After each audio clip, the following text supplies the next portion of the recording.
오늘 금요기도회 방송으로 예배하는 여러분 모두에게 하나님의 크신 은혜와 사랑과 축복이 함께 하시기를 주님의 이름으로 축원합니다. 하나님께서 예비하신 크고 놀라운 은혜 가운데 주님을 만나는, 또 주님의 귀한 뜻을 깨닫는 복된 시간 되기를 간절히 소망합니다. 함께 찬양하고 말씀 듣겠습니다. 오직 주의 사랑에 매여.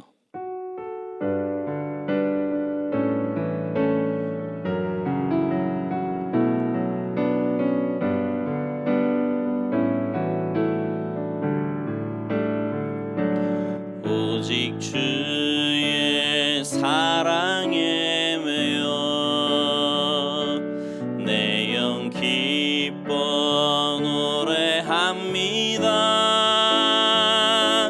이 소망의 언덕 기쁨의 땅에서 주께 사랑드립니다. 오직 주의 임재 안에 갇혀 내 영 기뻐 찬양합니다. 이 소명의 언덕 거룩한 땅에서 주께 경배드립니다.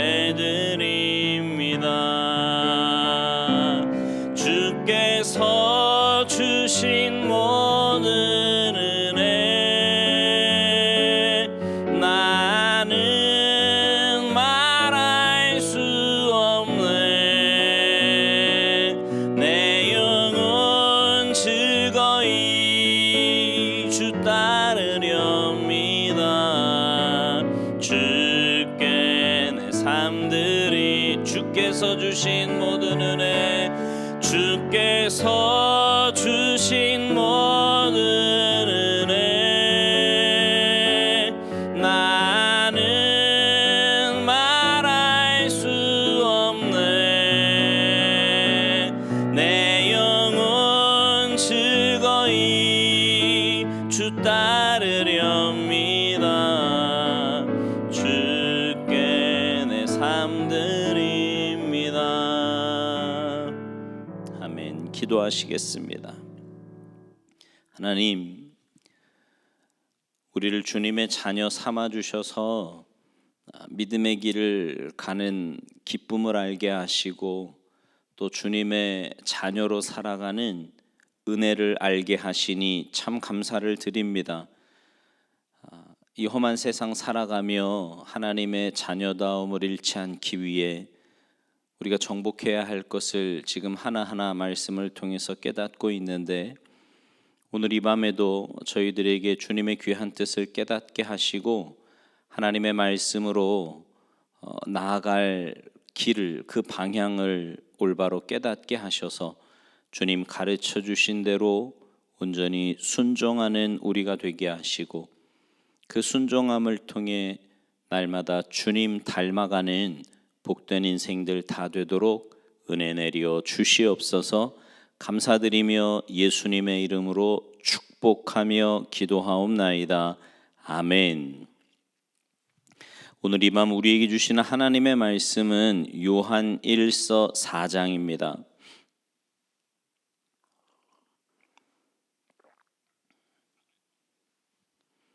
요한 1서 4장 7절, 8절 두 절을 우리 한 목소리로 봉독하시겠습니다.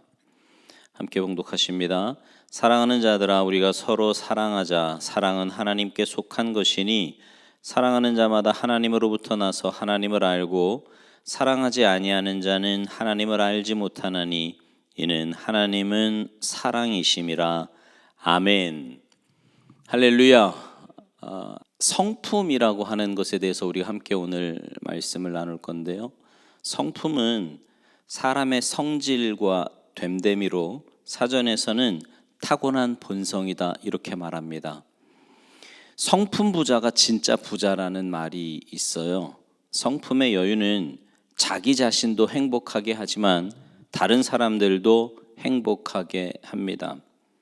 상대적으로 모가 난 성품은요, 자기가 자기를 볶아서 힘들게 하기도 하고 주변 사람들도 순간순간 힘들게 합니다.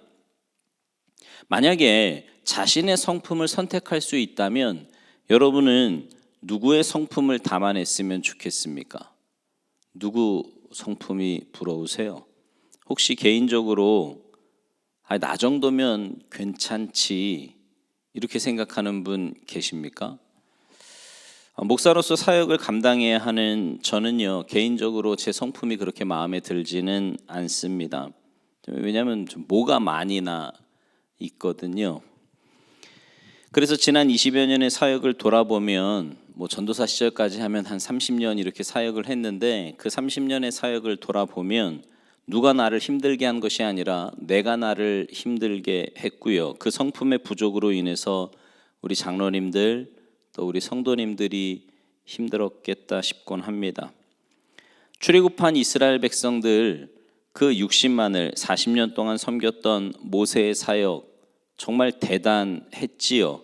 최악의 환경에서 어쩌면 심하다, 때마다 원망하고 불평하는 그 최악의 사람들, 때로는 돌을 던지고 때로는 모세를 죽이고 다른 장관을 세워 애굽으로 돌아가자고 했던 그들, 모세는 무엇으로 그 광야 40년을 감당할 수 있었을까요?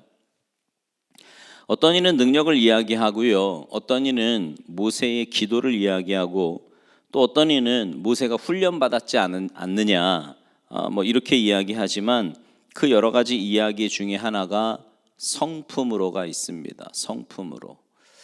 민수기 12장 3절, 우리가 잘 아는 말씀인데요, 한번 찾아보시겠어요? 민수기 12장, 구약 앞쪽에 있습니다. 215쪽이에요. 민수기 12장 3절 같이 읽죠. 시작. 이 사람 모세는 온유함이 지면의 모든 사람보다 더하더라. 아멘. 모세의 처음은 온유함이 아니었던 거 아시죠? 애굽 왕궁에서의 40년을 보노라면 실력도 있고 믿음도 있고 열정도 있었지만 그는 쉽게 분노하는 사람이었잖아요. 민족을 위한 의분을 가지고 애굽의 병사를 쳐서 죽이기도 했습니다. 그 모세를 하나님은 미디안 광야로 보내셨습니다. 미디안 광야에서 40년은 철저하게 내려놓음, 포기, 모세가 모세로 만들어지는 기간이었는데 그 중에 하나가 성품이었습니다. 성품. 놀라운 것은 미디안 광야 40년의 그 과정을 통해 모세의 성품이 온유함으로 만들어졌다는 겁니다. 그렇게 불같이 화를 내고 한 방에 쳐서 죽이고 이랬던 사람이 온유한 사람으로 변한 거예요. 하나님 앞에서 온유한 사람으로, 광야 사역 가운데 돌을 던지고 원망하는 백성들 앞에서 온유한 사역자로 만들어진 겁니다. 여러분 한번 여러분의 일로 생각해 보세요. 저는 생각만 해도 끔찍하거든요. 여러분이 한 그룹의 리더인데, 예를 들어서 여러분이 목회를 한다고 한번 생각해 보십시오. 목회를 하는데 교회 성도들이 툭하면 여러분을 향해서 원망하고 불평하고 돌을 던진다고, 돌을 들려고 한다고 생각해 보십시오.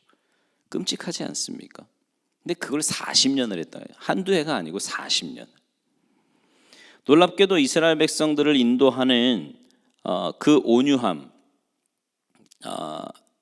모세의 온유함이 여러 가지 증거가 있지만 그 중에 하나가, 모세가 광야를 잘 알고 있는 사람이라고 제가 여러 번 말씀드렸잖아요.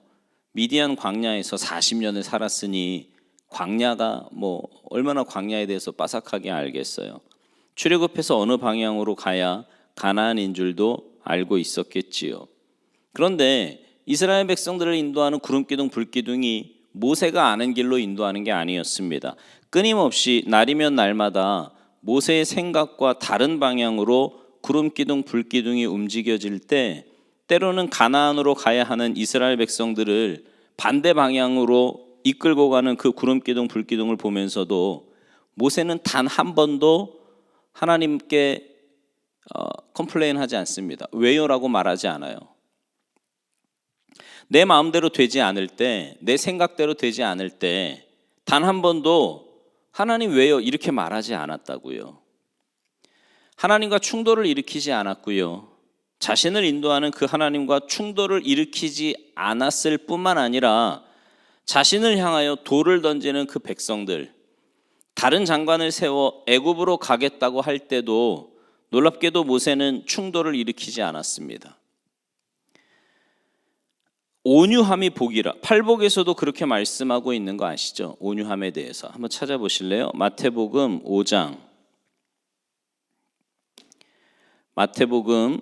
5장 5절 말씀, 신약 맨 앞에 있습니다.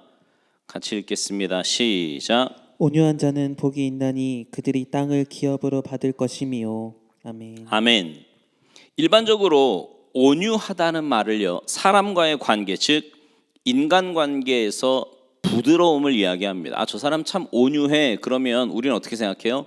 뭔가 좀 이렇게 부드러운 사람으로 생각을 하잖아요. 그러나 성경적인 온유함은 조금 다른 면에서 강조를 해요.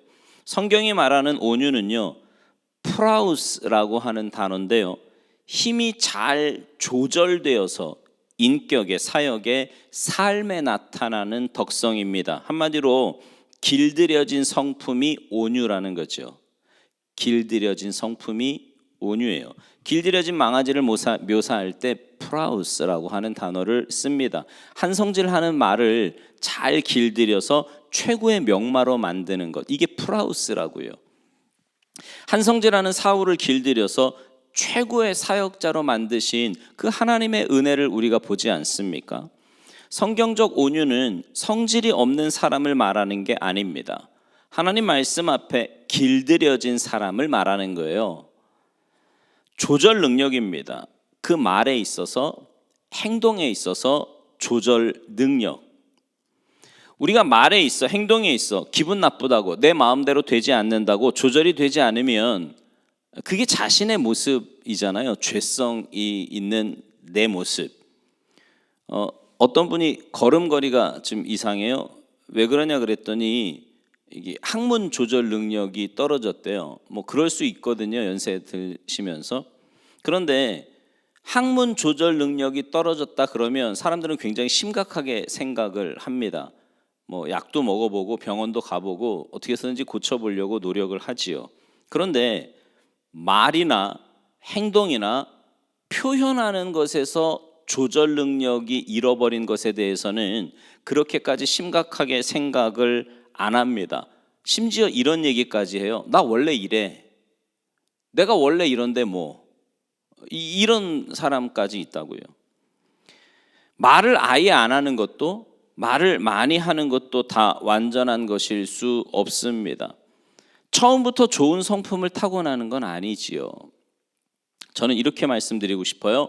더 좋은 성품은 없다. 여자들이 제일 싫어하는 성격이 남편 성격이랍니다. 여자들이 제일 좋아하는 성격이 다른 남편 성격이래요. 그래서 여자들이 종종 아이고 당신도 그 집사님 같아봐, 뭐 이런 얘기를 한다는 거죠. 그 증거가 어디 있냐면 주변에 집사님 보고 그러면 그렇게 좋다고 생각하는 그 집사님 아내 되시는 분한테 한번 물어보시라고요. 아우 집사님 신랑 너무 좋아.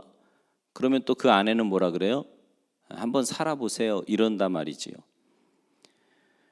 하나님 말씀에 길들여진 온유. 하나님 말씀 앞에서 어느 날 나는 나대로가 아니라 그 나를 내려놓고 그 말씀 앞에서 나를 다스리는 겁니다. 내 마음에 들지 않는 사람 앞에서, 내 마음에 들지 않는 결정 앞에서 나는 어떤 사람이고 있는가? 여러분 어떤 사람이세요? 우리가 한 가지 분명하게 믿거든요. 모든 결국은 하나님의 뜻대로 됩니다. 그죠? 모든 결국은 하나님의 뜻대로 돼요. 여러분 만약에 우리가 이걸 정말 믿는다면 그렇게 아둥바둥할 필요가 있을까요? 조절 능력이 없으면 대가를 지불하게 됩니다. 의외로 감옥에 있는 분들은 나쁜 사람이 아닙니다. 진짜 나쁜 사람은 걸어다니는 사람 중에 있대요. 감옥에 있는 사람이 다 나쁜 사람은 아닌데 동일한 특징이 있답니다. 그게 뭐냐면 못 참는 사람. 순간 올라왔는데 조절 능력이 없는 거예요. 그냥 착한 사람을 온유하다고 말하지 않습니다. 성경의 온유는 성질도 있지만 기질도 있지만 말씀 앞에 길들여져서 하나님과 사람과 충돌을 일으키지 않는 것, 이걸 온유라고 말합니다. 아무것도 안 해서 충돌을 일으키지 않는 게 아니에요. 조절 능력, 지도자 느낌이 있는 거죠. 어버이 느낌이 있는 거예요. 가끔 여성분들이 남편을 이야기할 때 이렇게 이야기합니다. 목사님, 우리 남편 착해요. 가끔 성질만 안 부리면. 이런 말 하거든요. 근데 가끔 성질 내면 사실은 안 되는 거예요. 다스려야 합니다. 평소에 잘하다가 그 한 번의 성질이 그 평소에 잘했던 모든 걸 다 까먹는다는 거 아시죠? 못 참으면 감옥 가는 수가 있습니다. 계속 못 참으면 언젠가 혼자 되는 수가 있어요. 저 그런 분 봤네요. 선배 목사님인데 하여튼 젊을 때 혈기를 얼마나, 그분도 그래. 평소엔 좋아요. 그런데 가끔 성질을 내는데 막 집안 모든 식구가 다 놀랄 만큼 왁 성질을 내는 거죠. 근데 나이 드니까요, 자식들하고 엄마만 따로 놀던데요. 왕따예요, 완전히. 불쌍하지 않습니까? 근데 그 못 참는 데다가 만약에 폭력까지 쓴다? 그럼 병원 가야 됩니다. 어떤 명분에서도 사람이 사람을 때려도 되는 경우는 없거든요. 사랑장이라 말하는 고린도전서 13장에서 사랑의 덕목을 이야기할 때 그 처음이 뭐예요? 사랑은 오래 참고, 오래 참고예요. 여기 오래는 1년, 2년을 말하는 게 아닙니다. 내가 생각하는 오래를 이야기하는 게 아니고요. 끝까지. 하나님의 말씀 앞에서 길들여져 있는가? 놀랍게도 온유는 하나님의 성품을 온유라고 말해요. 성경에 보면 한번 찾아보시겠어요? 사무엘하 22장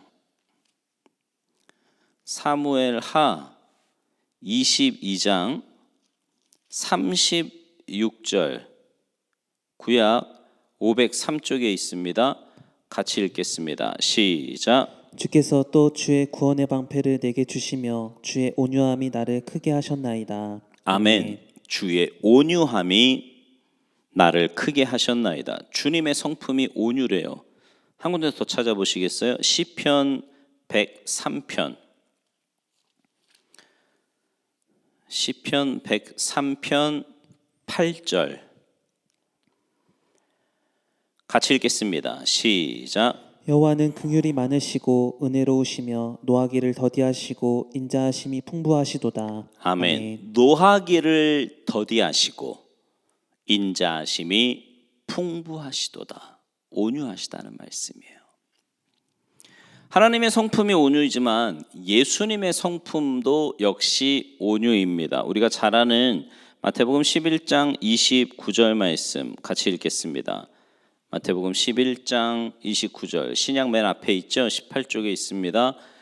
28절은 아시죠? 수고하고 무거운 짐진 자들아 다 내게로 오라, 내가 너희를 쉬게 하리라. 그리고는 바로 그 다음 절이에요. 시작. 나는 마음이 온유하고 겸손하니 나의 멍에를 메고 내게 배우라. 그리하면 너희 마음이 쉼을 얻으리니. 아멘.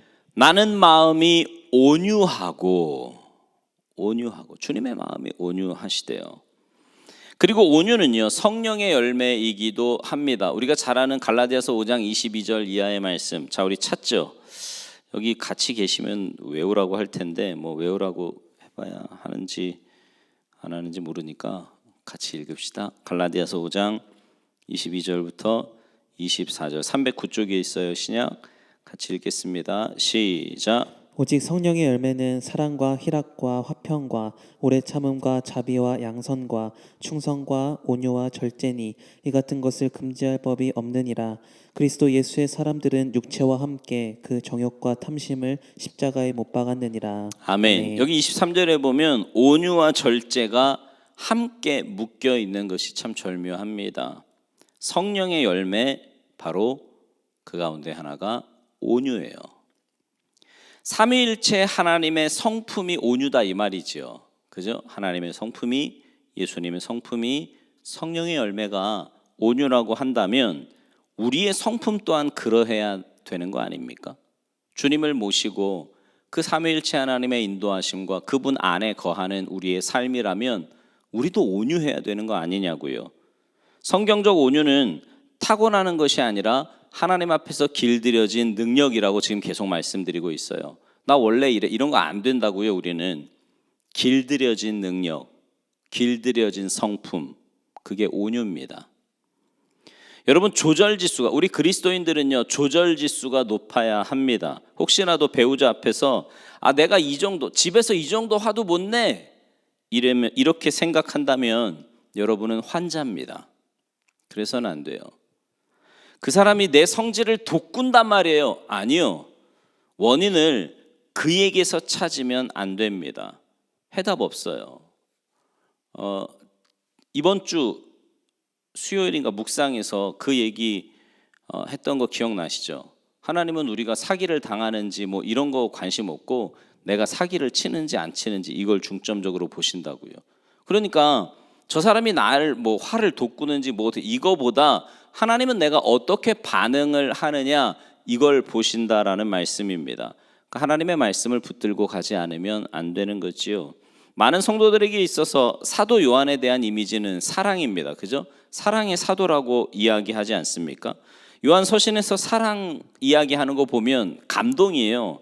사랑하는 자들아 우리가 서로 사랑하자. 사랑은 하나님께로부터 나서 사랑하지 아니하는 자는 하나님을 알지 못하나니 계속 사랑에 대해서 이야기를 합니다. 입만 열면 사랑이에요. 그러나 여러분, 요한이 처음부터 그렇게 사랑의 사도는 아니었습니다. 요한을 제자로, 예수님께서 요한을 제자로 삼으셨는데 그 제자 공동체, 그들과 함께하는 가운데 아주 독특한 요한, 그 야고보를 보면서 주님이 별명, 야고보와 요한이 형제잖아요.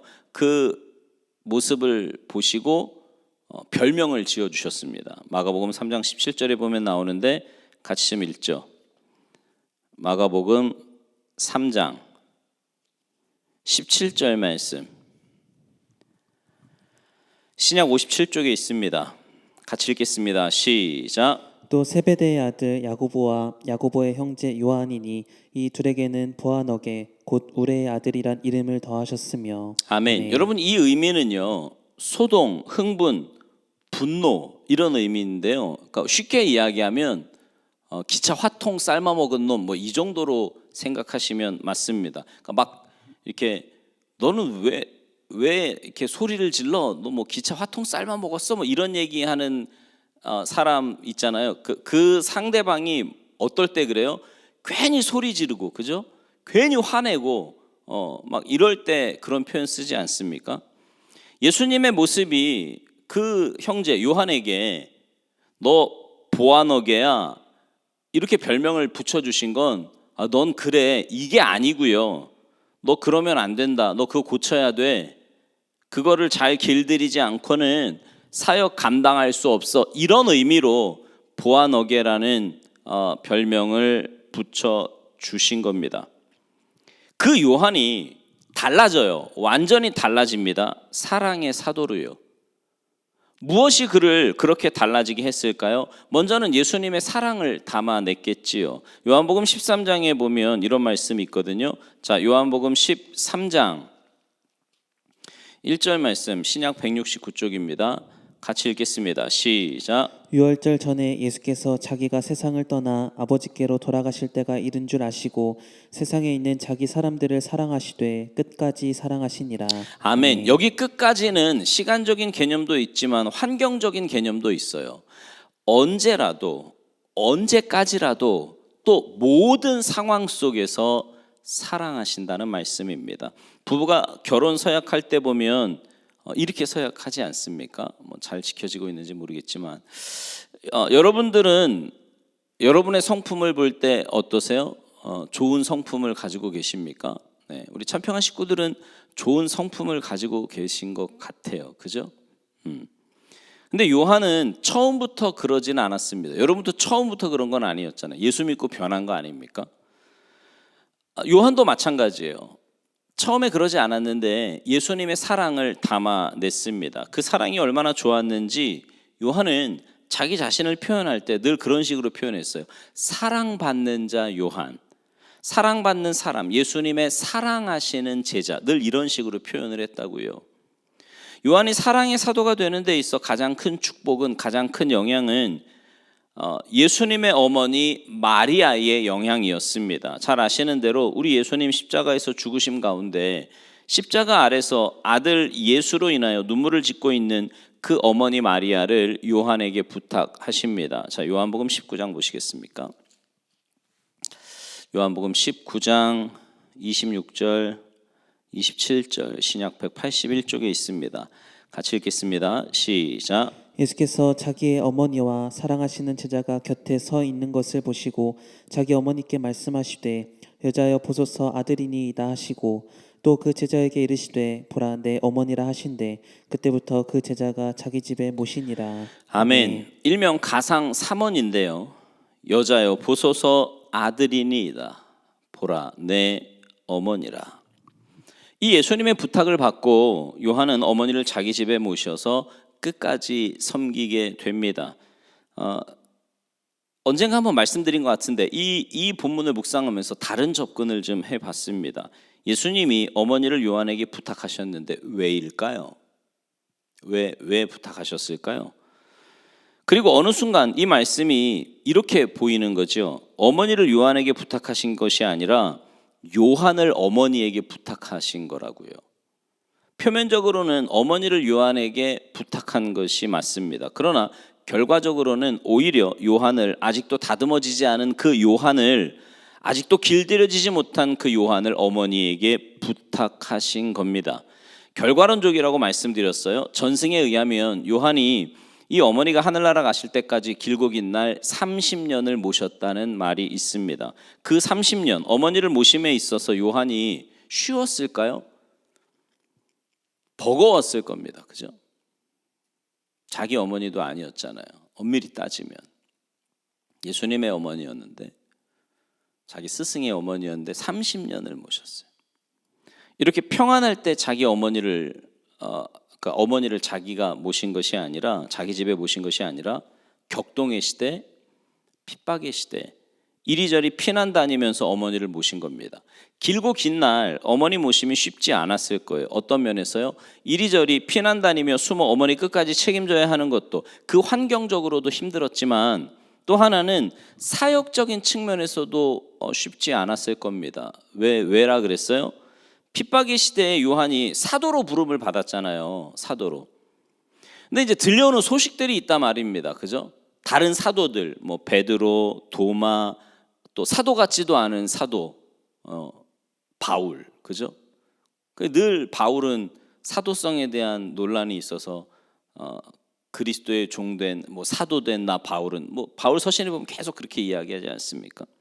근데 그들의 사역, 그 활발한 주님께 쓰임 받는 그 사역을 들으면서 이 요한이 그런 생각 안 했겠냐고요. 나도 사도인데 난 언제까지 어머니만 모시고 있어야 되는가? 나도 사도인데. 몇 년이요? 30년. 때로 사도로 부름을 받아서 어디 가서 왕성한 사역 한번 못 해보고 예수님에게 부탁받은 이 어머니 한번 모시는데 그 30년이란 세월이 허송 세월은 아닌가? 이런 생각 들지 않았겠습니까? 그 갈등이 어느 정도였을까요? 때로는 이런 생각도 했을 것 같아요. 예수님의 부탁만 아니었으면. 마음대로 되지 않지요. 수많은 내려놓음이 있어야 되잖아요. 쉽지 않은 거지요. 근데 놀라운 게 있습니다. 이 어머니를 모시면서 긴 시간 요한이 되어가는 거예요.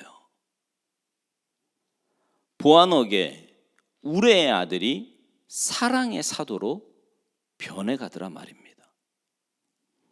예수님의 부탁 가운데 요한이 자신의 성품을 길들여 가는 겁니다. 어머니 마리아의 영성을, 그 성품을 품은 거지요.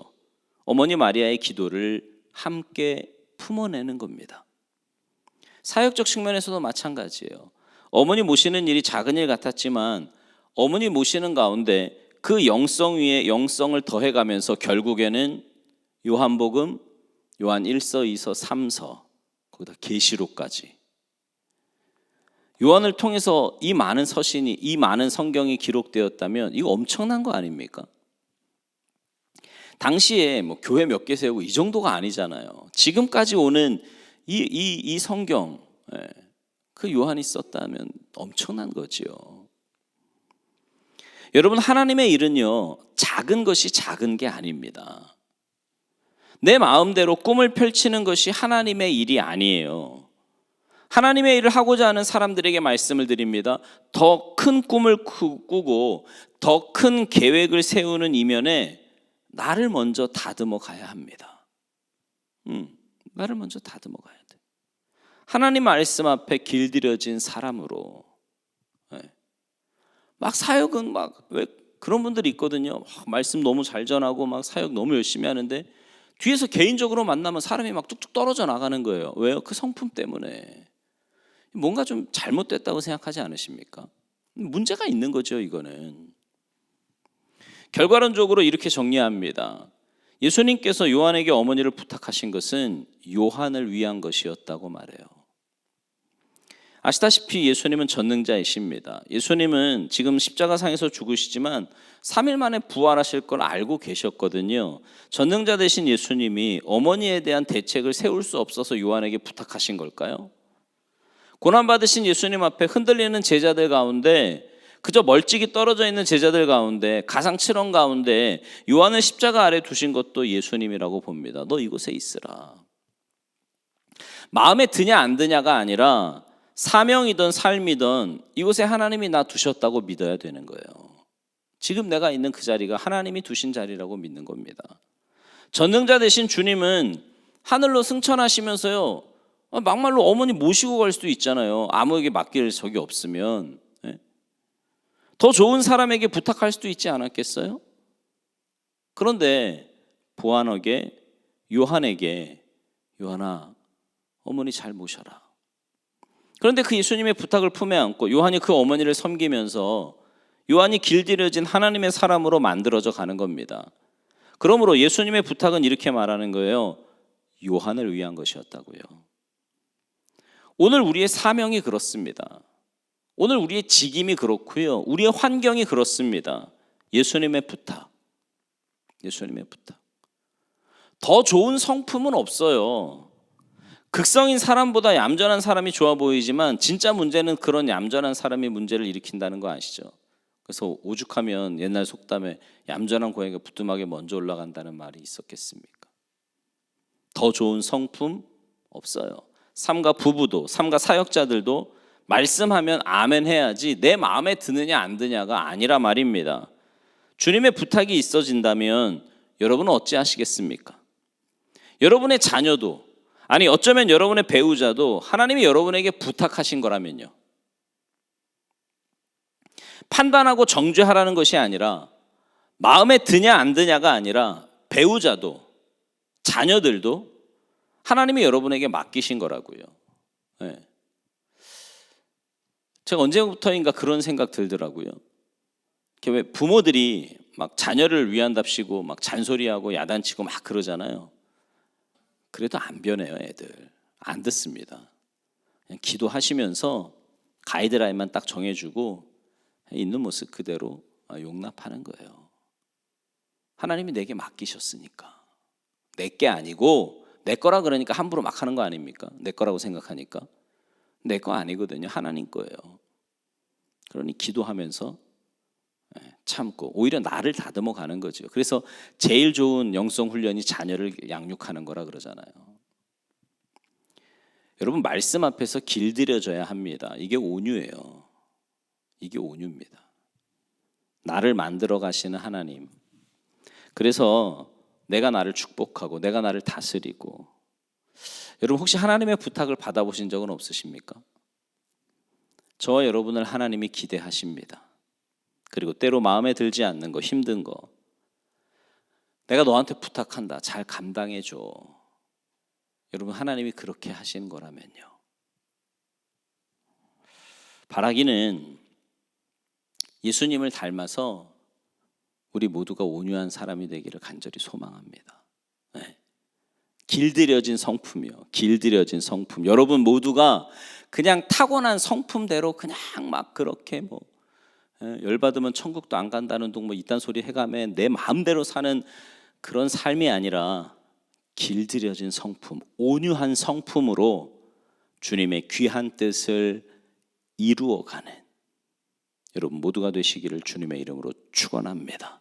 기도하시겠습니다. 이 시간 우리 함께 기도하실 때 하나님, 주님 닮아가는 우리가 되기를 소망합니다. 특별히 성부 하나님이 온유하신 성품을 가지고 계시고 성자 예수님이 온유한 성품을 가지고 계시며 또 성령의 열매가 온유라고 말씀하시는데 우리도 주님 닮아가는, 주님 따라가는 주님의 제자로 또 주님의 자녀로 온유한 성품으로 살아가도록 도와주시옵소서. 주님께서 환경을 통해 사람을 통해 우리를 다듬어 가실 때마다 그 다스리심에 순종하게 하시고 순복하게 하시고 변화되어 가게 하셔서 주님 닮아가는 참된 주님의 제자로 정말 그 성품이 완전히 정복되어서 온유한 성품을 소유한 주님의 귀한 백성들로 살아가도록 주님 도와주시옵소서. 이제 우리 간절한 마음으로 함께 기도하시겠습니다. 살아계신 하나님 감사합니다. 하나님께서 우리를 주님의 자녀 삼아주시고 믿음 안에서 하루하루 살아가게 하시니 감사를 드립니다. 하나님 우리의 성품을 다듬어 가시고 변화되어 가기를 원하시는 하나님, 주님이 온유하신 것처럼 우리도 온유해야 되고 주님의 그 성품을 닮아 주님 닮은 제자로 살아가야 하는데 하나님 저희들에게 믿음을 더하여 주시고 날마다 주님 온유하신 대로 우리도 그 온유함을 가슴에 품고 믿음으로 살아가는 복된 인생 되게 하고 주님께서 역사하시고 은혜 내려 주시옵소서. 하나님 우리의 삶이 믿음 안에 사는 삶이 되게 하시고 우리의 삶이 주님의 기쁨이 되게 하시고 날마다 주님이 원하시는 대로 주님 앞에 더 가까이 나아가고 주님을 닮아가는 우리 모두가 되도록 주님 역사하시고 은혜 내려 주시옵소서. 성령의 충만함을 허락하여 주시고 내 힘으로가 아니라 주님의 그 다스리심 온전히 순복하며 순종하며 변화되어가는 우리 모두가 되도록 주님께서 역사하시고 은혜 내려 주시옵소서. 살아계신 하나님 감사합니다. 우리를 주님의 자녀 삼아주시고 또 주님 닮은 제자로 날마다 변화되어 가게 하시니 감사를 드립니다. 하나님 우리가 정복해야 할 것 중에 정말 중요한 것 바로 우리의 성품인데 우리의 성품이 주님의 다스리심 안에 있게 하시고 그래서 주님 온유하신 것처럼 우리도 주님 닮아 온유한 성품으로 변화되어 가는 우리 모두가 되도록 주님 도와주시옵소서. 온유한 주님을 닮아갈 때 우리의 삶에 아름다운 성령의 열매들이 맺혀지게 될 줄로 믿습니다. 저희들을 변화시켜 주시고 주님의 그 다스리심과 인도하심에 온전히 순복하고 순종하여 날마다 주님 닮아가는 참된 주님의 제자들, 주님 백성들, 주님의 자녀들 모두 되도록 은혜 내려 주시옵소서. 감사드리며 예수님의 이름으로 축복하며 기도하옵나이다. 아멘.